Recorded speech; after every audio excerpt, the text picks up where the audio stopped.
Atheist Nomads, episode 184, news for February 2, 2016. The podcast you're about to listen to includes cursing and talking about hoo-haws. Please be advised.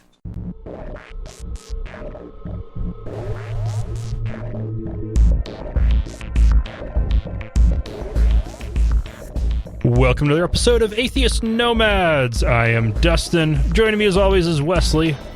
Hello, everybody. And Lauren is not with us. She's with us. Hey, she's with us. She's not on the mic. Yeah. So, how you been doing? Oh,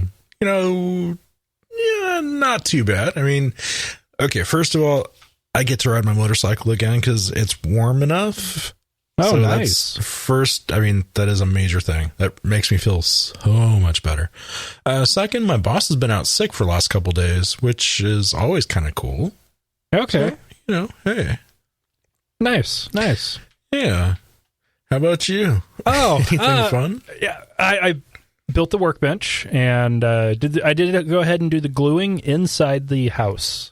Yeah. Glued up in the living room, and that was nice. It turned out wonderfully. It's quite awesome. Yeah. Sweet. Nice little workbench. Okay. Yeah. Okay. Yeah. Nice and sturdy. Really sturdy. It passed the sit test. I mean, most stuff that's built whenever I make something, it's always overbuilt and way stronger than it needs to be. Oh yeah, this thing's on wheels. The casters, stupidly heavy. The casters are rated for 100 pounds each. So, oh shit, 400-pound weight load for those. The legs are made up of two 2x4s.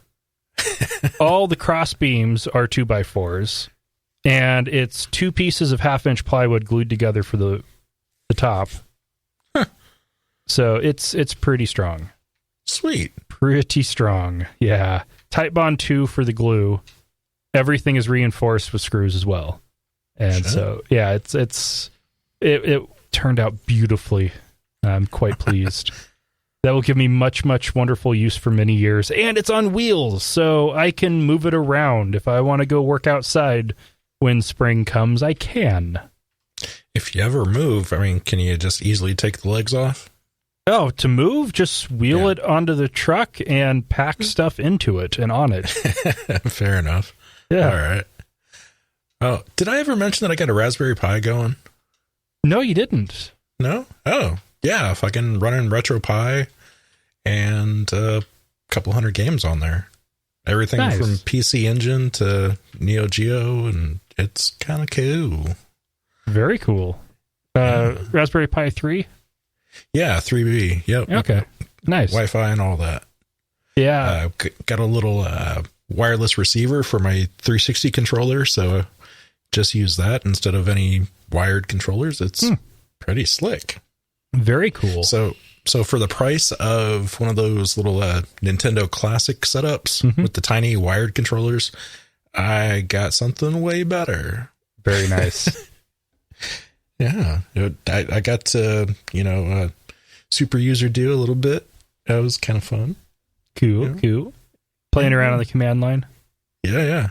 Cool. Had a little bit of problem with my resolution, so got that set up. But yeah, it was really stupidly easy. I mean, if anybody wants to get a Raspberry Pi and make their own little video game system, there's tons of tutorials and walkthroughs. Check out RetroPie, and it's a blast. It's really easy. Cool. Yeah. Very nice. Yeah, I still have two Raspberry Pis, the original Model B, and I have one doing something and the other one is not. Cool. Yeah. Well, spend the $10 if you got a 360 controller around. I don't. Okay. Go to the Goodwill, get one. $2 for a controller, $10 for the receiver. All right, let's go ahead and move on to dusting off the degree. For this week's, I want to do something fun. This is kind of being spawned by Scathing Atheist getting into the Book of Mormon and Lucinda doing the story of Joseph Smith's start, and it was pretty awesome. But it's whose prophet is crazier, Adventist or Mormon? So let me paint the picture here. So we'll start with Ellen White. You have this young girl who gets hit in the head with a rock. Her eyesight is severely damaged. She has headaches the rest of her life. Has to drop out of school. Several years later, after joining a apocalyptic cult, and the Great Disappointment happens, her family stays with the group, and she starts having visions. Within a year or two, she's off on the preaching circuit along with one of this group's leading ministers. They get married shortly after that, and he starts a publishing business writing about her visions. And then he becomes the president of that church, and whenever the church leadership is praying and studying and they come up with something new for present truth, it is she has a vision that night endorsing it from God. Then after her husband dies, she becomes a thorn in the side of the leadership, and so they ship her off. Okay, so Joseph Smith. You have somebody who wanders around upstate New York, trying to hunt for buried treasure in people's fields. And this is all happening around the same time as the Adventist movement. So it's during the Second Great Awakening, which sounds nice when it's worded like that. What it really was a backlash against deism and the Unitarians, because they weren't good Christians, and this new country needed good Christians. And so he saw a whole bunch of churches popping up around him and started his own. He had these golden plates that he could translate into a language that never existed, or from a language that never existed, and was never able to show the plates to anybody else. When somebody took the pages that he had translated, he started the story over again, just differently, because he couldn't repeat it. It was just a different book from the Book of Mormon, just like the different Gospels. Then this group starts to grow. They keep getting chased around because he wants all the women and all the money, and is challenging the power of the secular leadership, and he gets killed.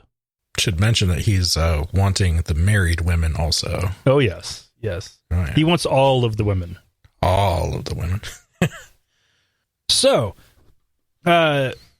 Wesley, what do you think? Which prophet's crazier? Well, I got to be honest, because since I know some of the more background about Joseph Smith, I'm going to give it to him, because some of the stuff that didn't officially. Some of the stuff that he wrote that didn't officially make it into the Book of Mormon, like, talking frogs and shit, I'm going to give it to him. Okay. Everybody else should listen back to David Fitzgerald's episodes. Talk about that in there. I have you could say I'm biased. Sure. I definitely think Ellen White was the crazier one. Because when it comes down to it for prophets, there's really one of three ways it goes. The person is crazy. Oh, we're going the C.S. Lewis way. Brain damaged. Yep. Or a con artist. Ellen White was brain damaged. She had visions. Those visions weren't from God. They were caused by damage to her brain. Yeah, and Joseph Smith was just the fucking con artist. Yeah. Now, one thing that I definitely think is important is, most prophets, like when you look at like the degree of brain damage or mental illness required to start causing people to have visions, those aren't people who tend to be able to take care of their own lives, let alone lead movements or hundreds or thousands or millions of people. Those are people who usually need care. Ellen White fit into that category. But James White showed up and was able to use her. I don't know for sure if he was a con man or if he was just going along with it all, but I have kind of a hard time. I can actually kind of envision that, you know, they're studying and they come to a conclusion about what the Bible says, and then she has a vision and actually wanting to believe that it's true enough to believe that that's God signing off on it. In Joseph Smith's case, there's no excuse. And the people who I'm concerned were crazy are all the people who bought it. Yeah, I mean, it does kind of come back to that, you know, chicken or egg. I mean, who's the crazier one? The one that, you know, says the crazy or the one that follows the crazy? Yeah. Yeah, it wouldn't surprise me if some of that stuff that didn't make it into the official cut, he was writing that stuff to see how far he could go before people would call bullshit. But once you get to a certain number of people, like a certain amount of followers, then you're going to bring in people, Brigham Young, who are also con men, who know that they can get a lot of power by getting in with you. And you're going to get a lot of people who want to be a part of this crowd. And you're going to get people, especially the way Mormons ended up setting things up, who like this idea of family and community, and they join it. And with both Mormons and Adventists, it's different. And so people who don't feel quite right with their more conventional church, well, this is different. Maybe it's better. It's all crazy, man. Yeah. And I am definitely, as the years go on, I move more and more towards thinking that James White was a con man. Man, oh man. Crazy. He didn't want the power so much, but yet always made sure he had it. Well, I mean, who doesn't want some power? I mean, sure. I mean, besides Superman, that's really the only person I could think of. Well, like when the Adventist Church officially incorporated, and White had been opposed to that all along because, well, if it didn't incorporate, then his printing press was his personal property in his name, and he had full editorial control. And once they incorporated, it became church property. But he didn't want to give up the printing press and didn't want to be church president. He made his friend Bates become church president. But that only lasted a couple years, and then James White was president for like 20 years. I think once he saw that it was stable and that money was coming in, he was fine with taking the helm. He just didn't want the risk. Well, yeah, religions, I mean, I suppose more then than now, were still kind of a dangerous thing. So, yeah, I mean, you could actually, well, I guess life in general was more dangerous back then. So, yeah, you could die for, you know, stupid shit. So, yeah, I could understand that. Yeah. Well, and they would have just seen what had gone on, you know, and then the couple decades prior with Mormons, and them getting driven out and people getting killed in wars and fights and fleeing the country only to have the country follow. Yeah. All right, let's go ahead and take a break, and then we'll get started with news. Atheist Nomads is proudly brought to you by Archway Hosting. Check out their low-price, full-featured hosting solutions at archwayhosting.com. That's ARCHWAY hosting.com. Hey, we're also brought to you by listeners just like you. Find out how you can become a patron at patreon.com/atheist nomads. That's patreon.com/atheist nomads. We will get to Trump, but we're not going to start there. Quebec has the most Arabs of any province in Canada due to immigration from former French colonies. Some of that immigration being via France on the way there. And it makes sense that people from former French colonies who speak French would want to go to a French-speaking place. And Quebec tends to have less hate than France right now. Well, in June of last year, there was a hate crime involving somebody leaving a pig's head outside of the Islamic Cultural Center of Quebec City during Ramadan. And unfortunately, that's pretty mild compared to what happened on January 28, when a masked gunman opened fire on the crowd as they were finishing up their evening prayers. Right. 6 people were killed and 17 others wounded. Early reports suggested the gunman was a Moroccan, but as it turns out, that young man was administering first aid until the police arrived, and he saw guns and ran because he thought the gunman had come back. Oh, shit. Well, luckily, the Canadian police are less, they have less of a itchy trigger finger. So... Yeah. They arrested him. Sure. And have released him. Sure. He's now a witness instead of a suspect. Yeah, but if this happened in America, he would just be dead. Oh, yeah, definitely. Brown skin running from the scene of a mass shooting, yeah, he'd be dead. Holy shit, yeah. Yeah. And, of course, right-wing media ran lots of stories about how it was Muslim-on-Muslim crime. Well, no, they knew before the evening was out, like within a couple hours, who had actually done it. Mm-hmm. Because he called the police from a nearby bridge to let them know that he had done it. Right. Bragging? Bragging, yes. Right. Okay. So he's been charged with murder and attempted murder.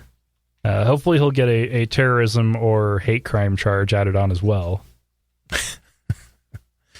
Holy shit. Yeah. 6 dead, 17 wounded. Just why? I mean, I hate religion, but come on. Why? Well, we hate religion, not religious people. Well, it takes a special religious person. I mean, there are some. Yeah. But yeah. Holy shit. Okay. Wow. Yeah, this you really started with the doozy there, bud. Yeah. Alexandre Bisonet, he's 27 years old and is well known as a far-right, anti-Muslim, anti-immigrant douchebag. Yeah. Well, all right then. Fuck. All right. So let's go ahead and get on to more involving right-wing, anti-immigrant, bigoted assholes. There's quite a theme, and we didn't even plan it. Nope. It's just the news. At least 6 journalists who were covering the riots on Inauguration Day have been charged with felony rioting. They were among the 230 people arrested after windows were smashed and a limo lit on fire, but they were covering the riots, not participating in them. Yeah, there's been a lot of shitty police things going on lately. Well, really all the ways, but still. So, like, I totally get those journalists getting arrested, because you show up to a riot. I can understand arrest everyone, get them away from there to stop the riot, and then sort things out. But you don't charge journalists with felonies. I don't know. If you see a bunch of people with cameras and mics, probably, leave them alone or tell them to get back so that they can, not be in danger. Yeah. But don't fuck with the media. Yeah. They're an important part of our democracy. We need the media to help us know what's going on and to be reporting on what the government's doing as well. Because if it hadn't been for media covering that, then the only report that we would have gotten would have been from the police, not people who were actually there while it was happening. And, well, sue me, but I don't always really trust the police or their accounts that they give us. Yeah, well, even if you go with a charitable view of police reports, they are inherently one-sided. by nature, they are one-sided reports of what was observed, who was involved, and what they were doing wrong. The police aren't there to report on people doing things right or following the law. That's not their job. That's why we need journalists. Oh, joy. This is great. Yeah. Everything's fine.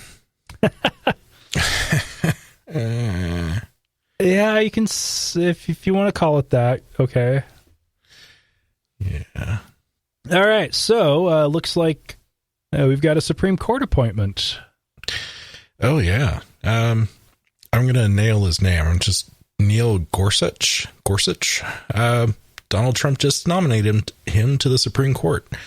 And this guy's young, really young. He's 49. 49? Yeah, he's got a good, 20, 30 years at least on the up there. Uh-huh. So, yeah. I got a few facts about this guy. Okay. Gorsuch, he's a strong supporter of religious freedom rights.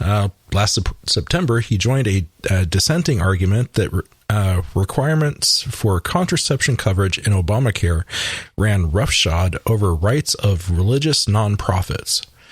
So Gorsuch is a strong supporter of religious freedom, siding with Hobby Lobby, essentially. Okay. Religious freedom or religious privilege. Yeah, either way you want to call it. Yeah. Gorsuch also wrote a 2000 Law Journal article and a 2006 book arguing strongly against assisted suicide laws. So take that for what you will. Okay. And interestingly, pro-life activist Andy Schlafly, the son of thankfully dead Phyllis Schlafly. Oh, yeah. Thinks Gorsuch would probably not be a pro-life on the Supreme Court. But that gets messy as Gorsuch sided with Utah Governor Gary Herbert's defunding of Planned Parenthood in, just 2016, so very recently. So that's not really good. Yeah. I've seen him referred to as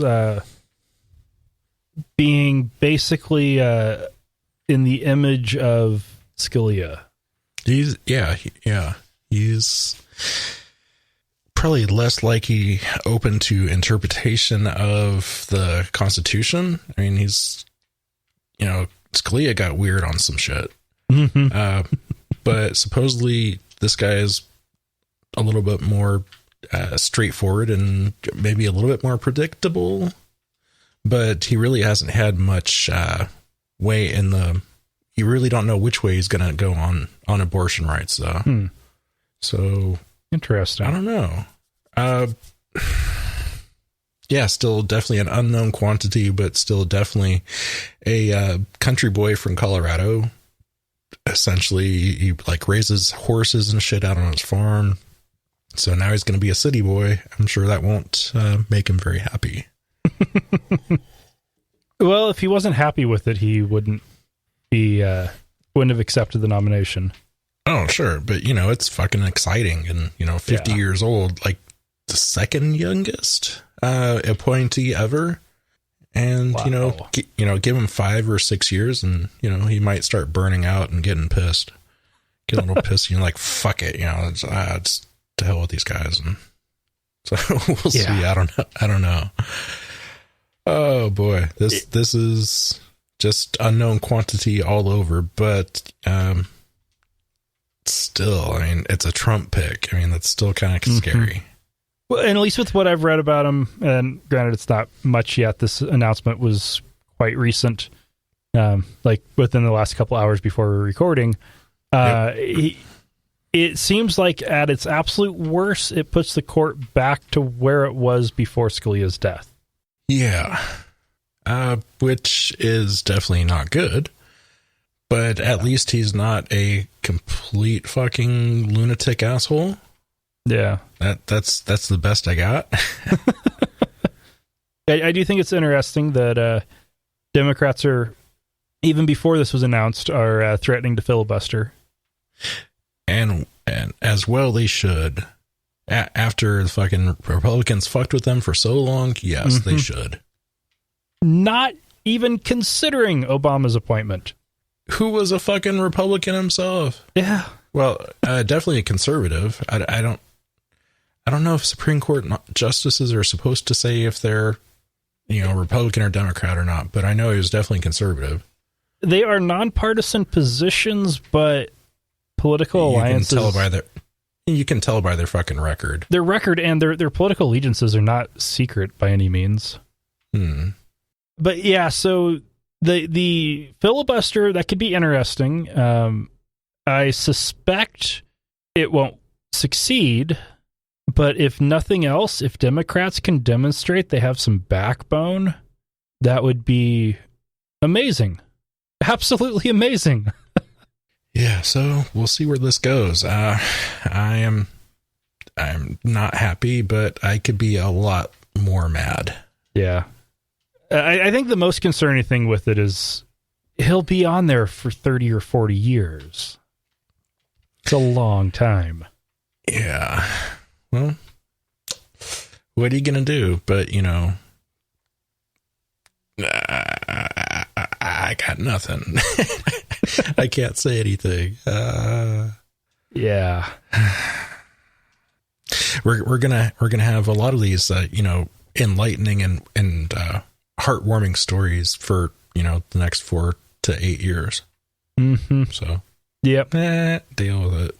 All right. So, one of Trump's many, many, many executive orders, which just waiting for Republicans to complain about executive overreach, but don't hear that happening.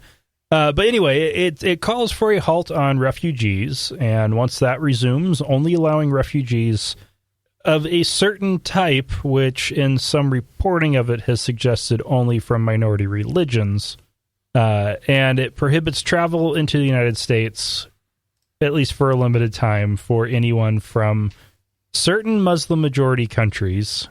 Depending on the way you look at the list or who's describing it, either these are countries that Trump doesn't do business with, or these are countries that Obama had identified as high risk. Either way, nobody from any of those countries has ever committed an act of terrorism that has killed American civilians. And as I recall, that goes back to 1975. Yeah. Since records like that were being kept. Mm-hmm. So, yeah, this is a stupid. I'm gonna keep the policy. I'm gonna keep my presidential candidacy promise of getting all these Muslims out of here and not letting them in and keeping us safe and all this bullshit. But it looks like all he's doing is really just fucking with countries that he can afford to, because he's not doing business with them anyways. Yeah. So, yeah, bullshit is as bullshit does. Mm-hmm. This has caused difficulty for people with green cards to not be able to return to the U.S. from trips back to their home countries or other trips outside of the country, because it bars any citizens of the 7 countries on the list from entry into the country. And so far, at least one federal judge from New York has issued an injunction against the order, at least the part barring people with valid visas or green cards. But this hasn't stopped people from being blocked from flights. It hasn't stopped the tech industry from freaking out about not being able to recruit quality candidates the way they have all been. their people that are in other countries right now. Like, what are they going to do? How are they going to get home? Yeah. And it even creates a scenario where, okay, you live here already. If you leave the country, you can't come back in. Yeah. What the fuck is that? But the worst thing with this, it has caused so much confusion. It was so poorly written. It was so vague that basically everybody tasked with enforcing it had a different interpretation of what it meant. And then even despite the fact that parts of it violate federal law, and executive orders cannot violate federal law. So that added to confusion. The injunction created additional confusion. It's just everything about this has caused confusion. You know, there was a story I posted a few hours ago on the Atheist Nomads Facebook page that really ties into this, and I didn't include it in the notes, but I just wanted to mention it. There's a Syrian family who watched their relatives get deported, and they admitted that they actually voted for Donald Trump. I mean, oh wow, they're Syrian Christians, and you know they wanted safe borders, and if it was like maybe 2 hours later, their family would have been able to stay with that injunction. But you know, it took them 10 years. Some of the family members that were flying over here to come hadn't seen their family that is here in over 10 years, and they missed it by about, you know, an hour and a half, 2 hours. Wow. And I actually really feel sorry for these people. I mean, they they're talking about, they have actually seen terrorism, and you know they want to have their family be safe in this country, and I guess they didn't think that the other candidate would have done that. But yeah, holy shit! I mean, they got deported right in front of their eyes. Wow.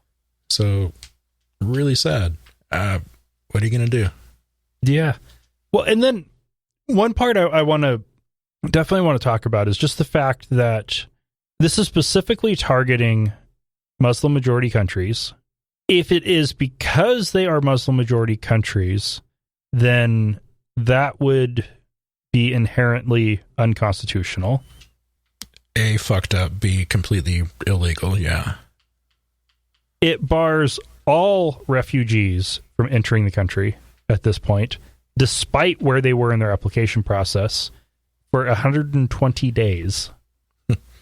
That's refugees from Syria, South Sudan, from Burma, from all over. But not Saudi Arabia, where most of the attackers for 9/11 came from. Yeah. Just tossing that in there. They can't be refugees, but if they're in good standing with their government, then like the September 11 attackers were, they can get visas to come over. That's not a problem. But if when they do reinstate refugee programs, if religion is a test, oh, that is fucked up and illegal. Because, well, A, just no. But also, most people in Syria are Muslims who are being persecuted by the Islamic State, or at least the ones in areas controlled by the Islamic State. Most of their victims are Muslim. And so, how the hell are you going to try to define how that all works? If religion is a factor, where do you draw the line?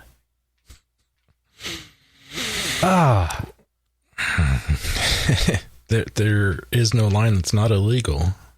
Right. And not only is there not one that's not illegal, there's not one that really makes sense. No. Yeah.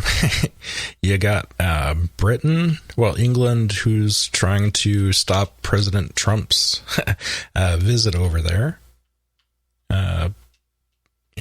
There's a lot of people in England that, have their green cards, visa issues themselves who couldn't come to the United States right now.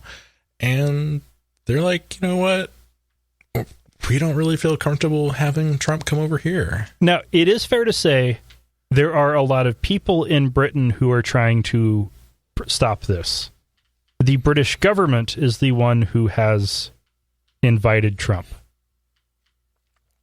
Well, Boris, I forget his last name, Boris Johnson. He gave us a speech, a talk, saying that he, in front of Parliament, that he doesn't want Trump coming over there. Oh, interesting. So, and he's the foreign secretary. I think he's missing a chunk of brain, but neither here nor there. But he's in charge of their foreign affairs. That's a sad state of affairs then. Yeah. But, something that was really awesome is that, people have been standing up and getting out, and like everybody that came out right after Trump's inauguration for the Women's March, that wasn't the only thing. People are actually standing up and staying up. There were tons of people out in the airports that were protesting this and, trying to get their voices heard. So, airports all across the country, LA, I know there's a really big one in SeaTac. We had thousands of people in our airport, plus, everybody that's trying to fly in and out. Wow. There were even hundreds protesting at the Boise airport. Holy shit. So this is wonderful seeing people continue to stand up and not just like have one event and just like go home and just fade into the dark. No, people are pissed, and people are continuing to stay pissed and stay active. And that's exactly what the fuck everybody needs to do. Mm-hmm. So, I'm pretty much to the point of saying, fuck Republicans, fuck Democrats. I'm just a progressive, and I want my voice heard. And I'm glad that a lot of other people are making their voice heard also. Yeah. I don't care that I added that last bit in there, but whatever. All right. How about Yates? Oh, God. Yeah. I'm going to say it. Sally Yates is a fucking American hero. Damn right. God damn right. So, you might have heard the name Sally Yates. Maybe you haven't. Anyways, she got fired for doing exactly what Jeff Sessions told her to do to Obama. She basically told the United States, everybody, to not pay attention to these immigration bans that Trump put in place, that they were illegal, unconstitutional, and you know what? Follow my heart, follow the rule of law. Don't follow Trump's order. And also said that she wasn't going to be defending it in court. No. Yeah, no. So, 3 cheers for that. That's fucking badass. Just fucking fought the power, and the power smacked her down really soon after. But, holy shit, this is awesome.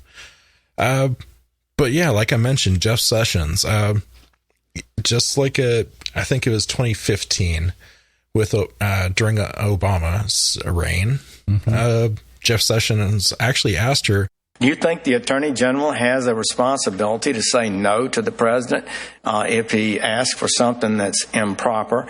But if the views the president wants to execute are unlawful, should the Attorney General or the Deputy Attorney General say no? Senator, I believe that the Attorney General or the Deputy Attorney General has an obligation to follow the law and the Constitution and to give their independent legal advice to the president. And she fucking did it. It was beautiful. So that would have been during her confirmation for Deputy Attorney General, and pending Jeff Sessions' confirmation, Trump had asked her to fill in as acting Attorney General. And I might add that she actually got bipartisan support, like a lot of support from both sides of the aisle right after that confirmation hearing. Mm-hmm. So everybody loved her. Yeah. Awesome. All right. Well, except that she got fired. I think she might have a really good career as a politician here if she wants to. If she takes advantage of it, which I kind of think she should. Oh, yeah. Yeah. I don't know all of her policies, but I know that, standing up to Trump like that is fucking gold right now. Yeah. She should, if she can, run for the Senate next year. Run next year. I know she's a Democrat, so that's at least not completely bad. So, but yeah, fuck. Oh boy. It was beautiful. And If she runs, fucking everybody kick her a buck. Seriously. All right, let's go ahead and take a break. We love hearing from our listeners.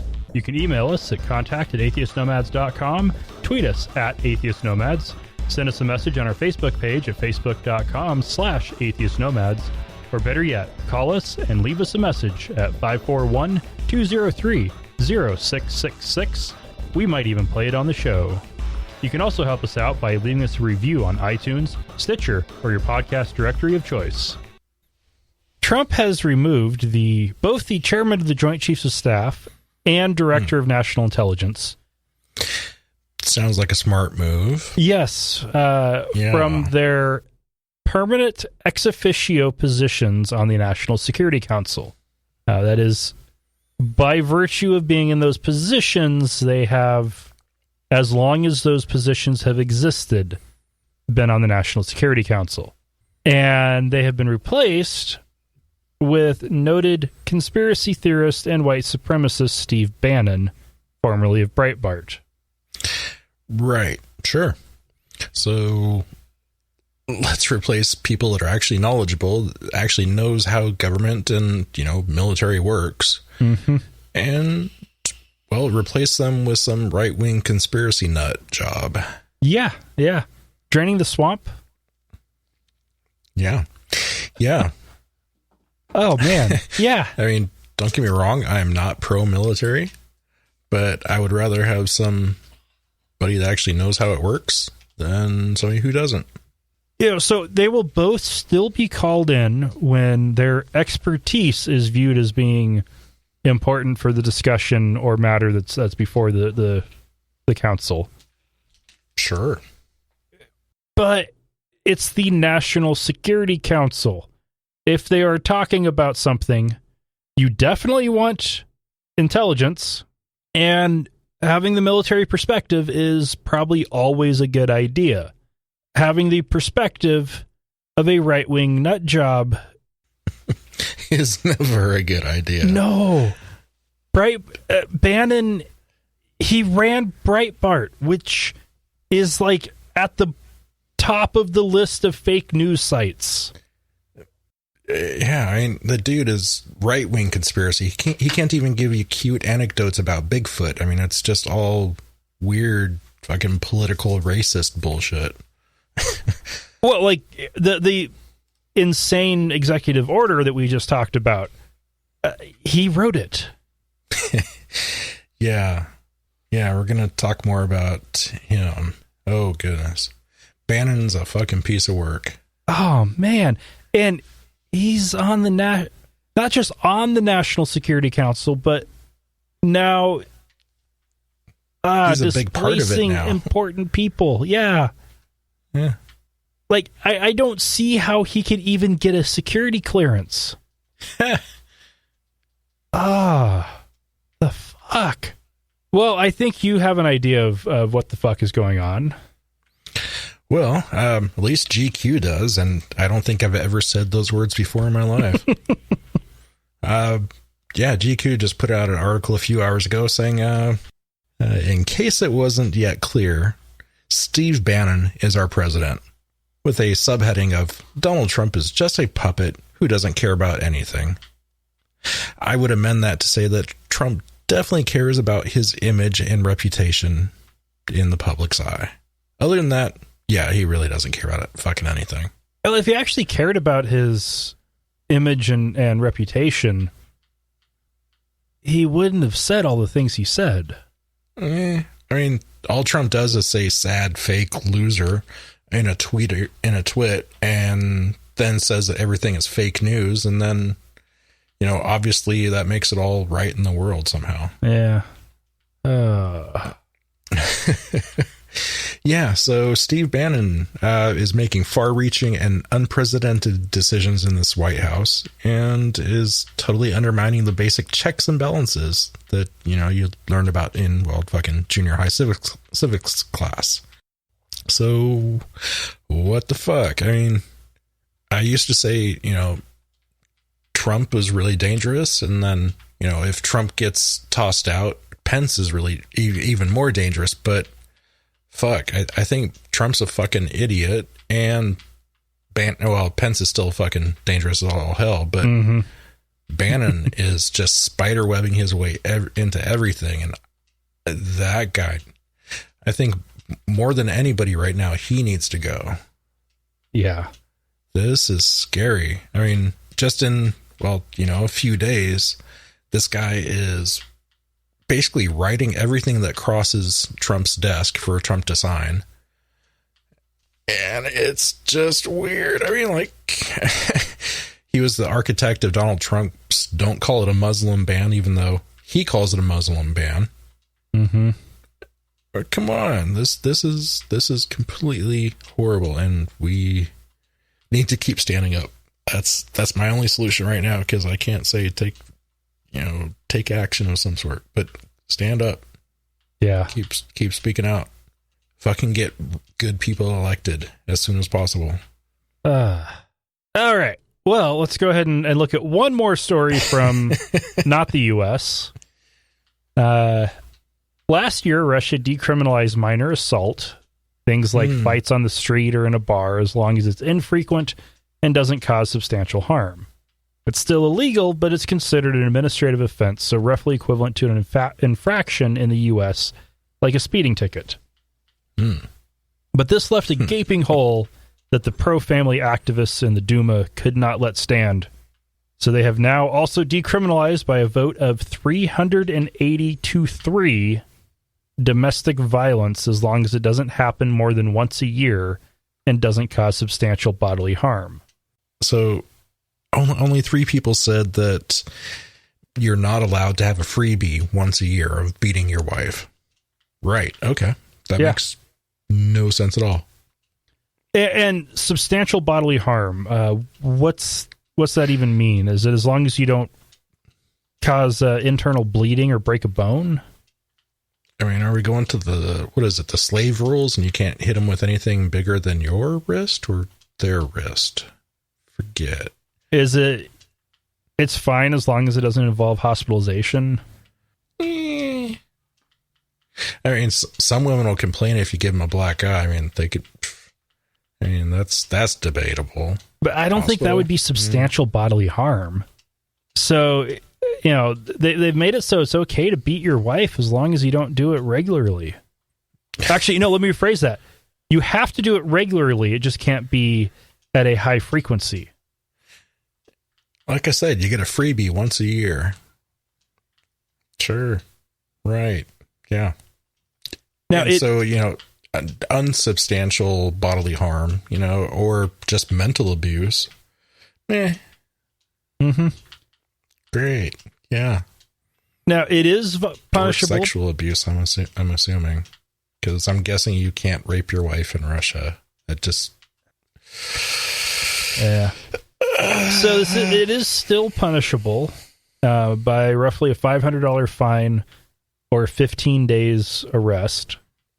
A $500 fine would just make things worse. Because then, since most families have joint finances, you are punishing the whole family for it. And a 15-day arrest, okay, that if they actually are doing that, good. But I highly doubt it. All right, let's go ahead and move on to feedback. From Travis, okay, why am I getting the blanked out stuff on the patron-only feed? What's being said? It really detracts from the podcast for me. Is Trump censoring you guys? Well, don't know. Oh, your problem is. So, going through, okay, when we were having that discussion, and for those of you who are listening on the regular feed, that was in the beginning rant bit. I said some things that would have got us added to more watch lists than I want to be on. Yeah. A watch list that is not on my wish list. And so I bleeped things that I said, like, and yes, I just great. bleeped Thanks. all of that as well. Oh. Yeah, so now that doesn't everybody help. gets the bleep. So I bleeped that out, and then I had to trim quite a bit for the regular feed because we went quite long. So a big chunk of that, including all the bleeped out stuff, went as well. So that's why it was still in the Patreon part, and I didn't want to just delete that because it'd make more of the conversation around it not make sense, and also because I thought it was funny. Wesley and Lauren say things that are pretty bad, and then I say something so terrible I have to bleep it. I thought that was funny. Oh, boy. And he also continued, Wesley, thank you for bringing up Trump's bullshit comment about our education system in his inaugural speech. It was such crap what he said. Dude, I took a bullet for everybody. I fucking actually watched his speech and then read the transcript. Oh. Yeah. Wow. Doubled up on that. Damn. Yeah. So I did that so you don't have to. Ugh. Oh, wow. Yeah, that's like 16 minutes of my life I'm not getting back. I'm sorry. Oh, well. Yeah. It's all good. It's all good. Those are the sacrifices I make for you people. Okay. All right. Well, that's all we've got for this week. We don't have any new supporters, unfortunately. But you can always go to patreon.com/atheistnomads or look at the links on the right-hand side of the page to Patreon or PayPal. And you can support us on a per episode, monthly, annual, or one-time only basis. And, don't forget, if your, husband or wife or boyfriend or girlfriend or, loved one has a special event or a birthday party coming up, use our Amazon click-through on the right side of our page and, buy them sex toys because everybody loves those. Yeah. And that way, when I see the report on Amazon, I won't think they're all from Wesley. Yeah, seriously. Kind of spread it around, guys. Come on. So just remember, not all those who wander are lost.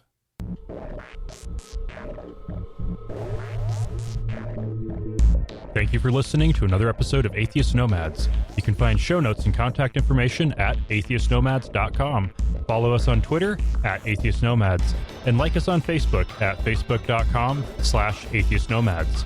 Please subscribe to the show in iTunes, Stitcher, or your podcatcher of choice. And while you're there, feel free to leave us a review. Theme music is courtesy of Sturdy Fred. Until next time, this has been the Atheist Nomads.